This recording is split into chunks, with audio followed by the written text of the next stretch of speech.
new at 10, debris on the road causing hundreds of crashes each year. One person died just 3 days ago after hitting debris on I-15, and a teenage girl was impaled by a piece of steel rebar earlier this month. David Ochoa taking a closer look tonight. And David, how big of a problem is this really? Well, according to the Department of Public Safety, there's been at least 9 debris-related deaths since 2021. And it isn't just the debris itself that's causing the problem. It also causes people to swerve or make quick reactions that can cause even more accidents. This video from Ethan White from last year shows what it looks like when a piece of debris smashes into a car on the freeway. It's a sight and feeling that Dane Jones knows too well. It can change somebody's life. Jones and his brother's car was hit by a leaf spring more than 10 years ago, and that experience has stayed with him since then. I'll still think about it every time I'm driving in that same spot on I-15. What don't people realize about when you go through something like this?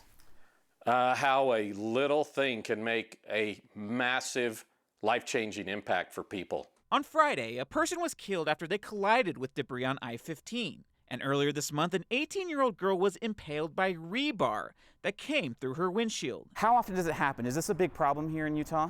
Yeah, so it's pretty often that we get calls to debris on the roadway.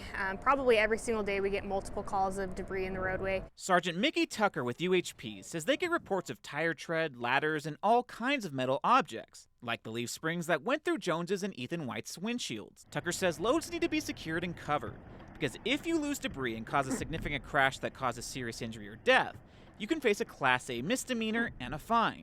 She says 9 fatalities in the last 5 years shows there's clearly a problem. Definitely the penalties could be a lot stiffer on that, but right now that's kind of what we have, and hopefully that's something that legislators could look at. Now, UDOT has told us before that they send out sweepers and rakes a couple times a month on I-15 here in the Salt Lake Valley to pick up that debris. Now, Tucker says if you do see someone with an unsecured load or maybe some debris in the road, to call 911 and they'll get a trooper out to your location as soon as possible. Reporting live, David Ochoa, KUTV 2 News.